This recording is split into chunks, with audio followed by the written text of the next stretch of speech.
트럼프가 현재의 전반 상황을 대처하고 지휘하고 있다는 마러라고 지휘본부가 주목을 받고 있습니다.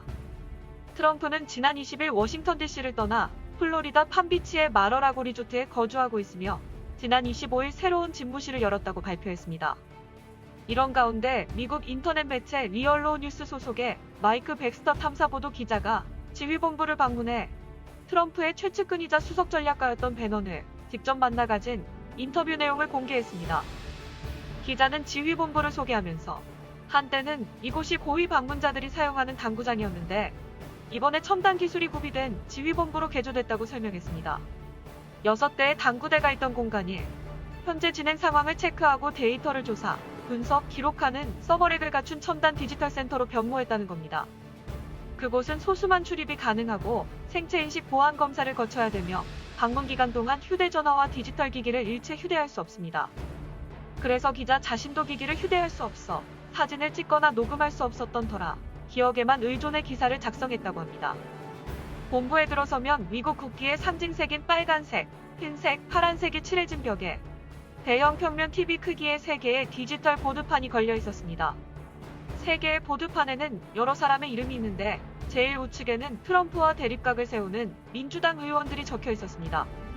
제일 위에는 낸시 펠로시 하원의장, 척 슈머 민주당 원내대표, 아담 쉬프 등 트럼프를 집요하게 반대하고 음해해온 사람들 이름이었습니다.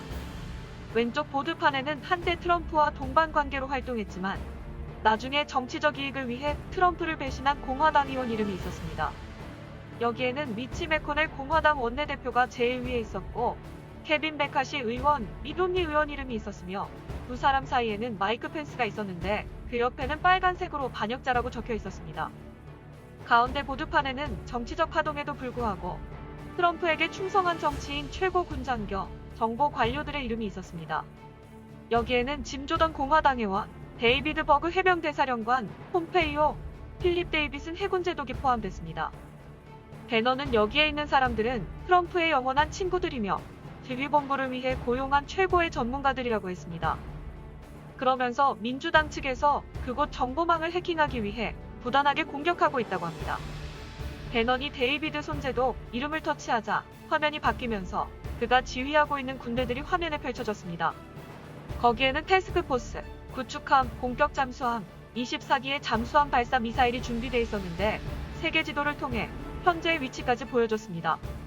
배너는 수염이 덥수룩한 턱을 긁으면서 지난 몇 주 동안 할 일이 너무 많아 면도도 하지 못할 정도로 바빴다고 합니다. 기자가 현재 군의 몇 %가 트럼프를 지지하느냐고 묻자 배너는 고개를 끄덕이며 여기에 있으면 업무 시간 동안 군 인사들을 쉽게 볼 수 있을 정도로 현직 군 고위 인사들이 수시로 드나들고 있다고 했습니다. 그곳의 업무 시간은 일주일에 7일이며 24명의 직원이 컴퓨터 앞에서 쉴 새 없이 데이터를 입력하거나 변화되는 상황을 주시하고 있었습니다. 배너는 공격 임박 신호가 작동되면 반대측 인사를 트럼프 쪽으로 유도하는 정보를 입력한다면서 대화 도중 트럼프 대통령이란 표현을 자주 사용했습니다.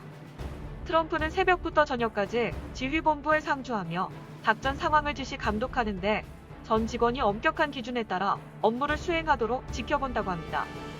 24명으로 구성된 직원들은 세 팀으로 나눠 8시간씩 3교대로 일하는데 각 팀은 업무 영역이 분리되어 있었습니다. 그린팀은 TV, 인터넷에서 나오는 트럼프에 대한 비난 뉴스를 감시하고 이에 즉시 반박하는 일을 했습니다.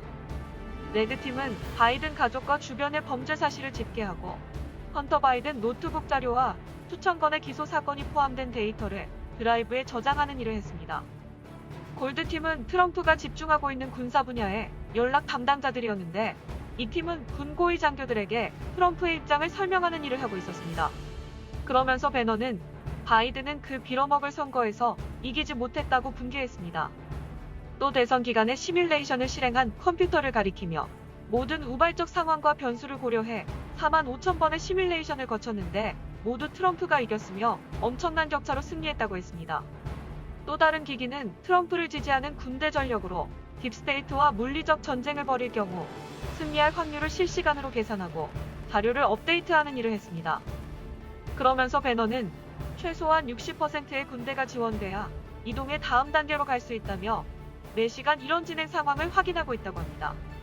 배너는 트럼프가 가장 우려하는 건 딥스테이트가 권력에 집착하다 트럼프의 오벌 오피스 복귀를 막기 위해 핵 공격을 일으키는 것이라고 덧붙였습니다.